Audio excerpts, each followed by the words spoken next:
Imagine a match where the favorite seems unstoppable, every smash and drive looks lethal, and yet a player quietly takes control of the court, outthinking every move of the world-class opponent.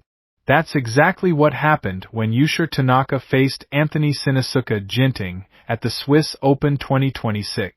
On paper, Ginting, known for his explosive offense, lightning-fast smashes, and aggressive mid-court dominance, appeared to have the upper hand. He thrives when he can dictate the tempo, force opponents into defense, and finish rallies with overwhelming speed. Tanaka, however, approached the match with a completely different blueprint, a tactical plan that prioritized precision, patience, and strategic control over raw power. From the very first point, Tanaka made it clear he would not engage in a head-to-head power battle. Instead, he carefully varied the pace of rallies, mixing deep clears with delicate net shots and subtle drop shots, constantly shifting Ginting's position and denying him the rhythm he relies on to dominate exchanges.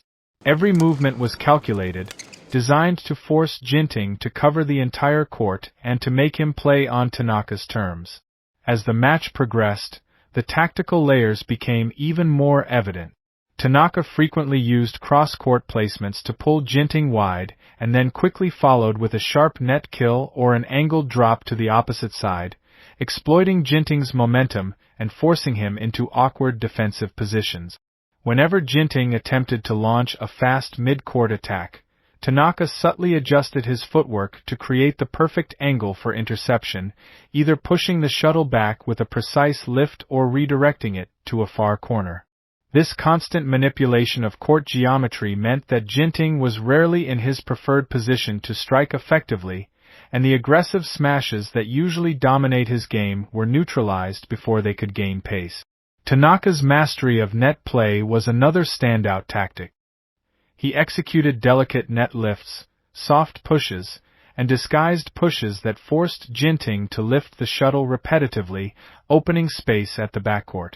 This subtle net control not only disrupted Ginting's rhythm but also created opportunities for Tanaka to dictate the following rally phase. Each net exchange was carefully calculated, with Tanaka constantly observing Ginting's positioning and body orientation, ready to exploit any minor misstep. Tanaka's patience in these moments is a textbook example of tactical intelligence. By letting Ginting commit to moves prematurely, he was able to gain both physical and psychological control over the match. Mid-court control was another critical component. Tanaka rarely allowed Ginting to dominate the center of the court, positioning himself to intercept drives and angle smashes in ways that forced Ginting to react defensively. He employed subtle feints and disguised his intentions, making Ginting hesitate and second-guess his attacking options. Even when Ginting attempted to accelerate rallies with jump smashes, Tanaka's anticipation and precise shuttle placement allowed him to turn aggression into vulnerability. Each rally became a strategic mini-battle, with Tanaka forcing Ginting into patterns that favored patience and accuracy over raw power. Throughout the match, Tanaka's ability to vary pace and direction kept Ginting unsettled. Slow clears followed by sudden fast drives, soft drops followed by angled pushes, and deep lifts followed by tight net shots created a rhythm that Ginting struggled to adjust to.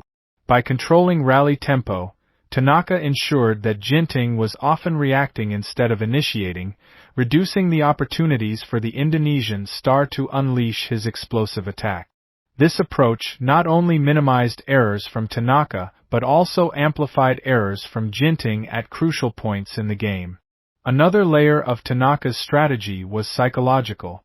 By consistently forcing Ginting to cover the full width of the court, anticipate disguised shots, and adjust to sudden changes in pace, Tanaka gradually wore down his opponent's confidence and physical endurance.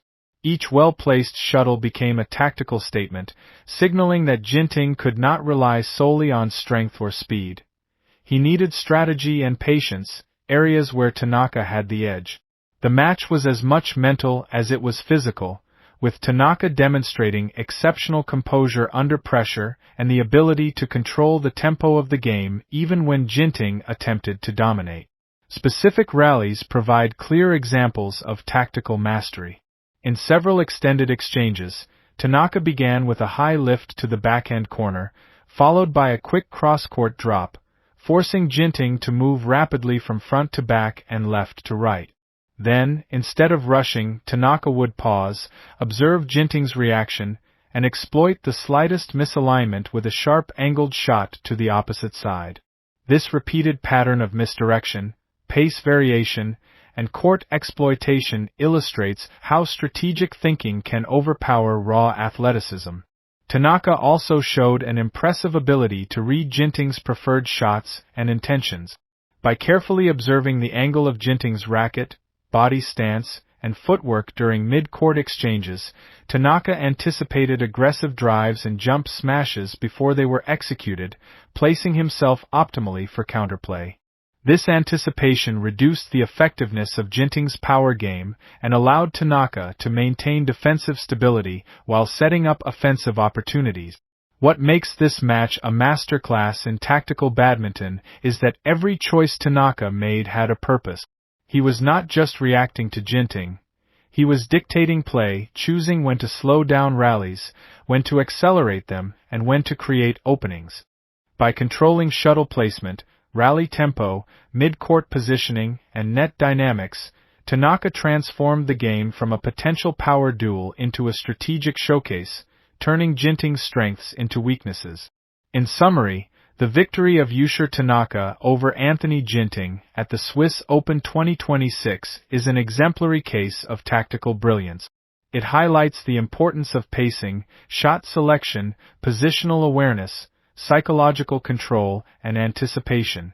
Tanaka's game plan demonstrates that with the right strategy, precision, and patience, even the most aggressive and explosive players can be neutralized and outmaneuvered on the court. For coaches, aspiring players, and fans, this match provides invaluable insight into the application of tactical principles at the highest level of badminton. If you found this breakdown insightful, make sure to like this video, subscribe for more advanced tactical analysis, and comment below with the rallies or matches you want us to dissect next. The Swiss Open 2026 featured numerous hidden tactical gems, and in upcoming videos, we will reveal how players like Tanaka consistently outsmart their opponents through precision, patience, and strategic mastery. Don't miss out on the next deep dive into the world's most strategic badminton battles.